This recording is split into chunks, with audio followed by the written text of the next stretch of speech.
ខាងស្រីឈ្នះខាងបងបីតែគេមិនលឿនតបចាប់ណាឥឡូវនេះខាងស្រីឈ្នះប្រហែលហើយអូខាងស្រីចាញ់ពីរតាអត់ដល់បងបូនខ្មែរបូនតាមមិនបាននេះចឹងអត់ត្រូវទេឥឡូវបូនទៅបាយអត់ទេបូនទៅមួយ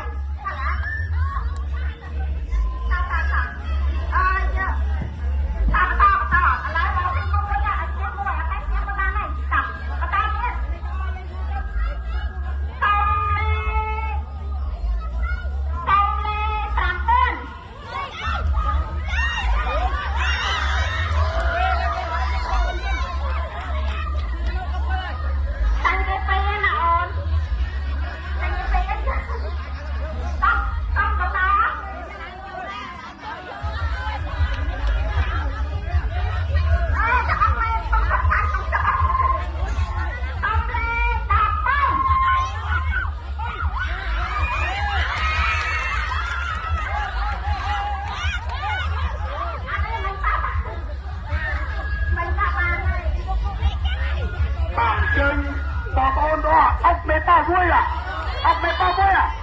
បាទចូលមកពីណាប្រៃអត់គាត់មួយឡើង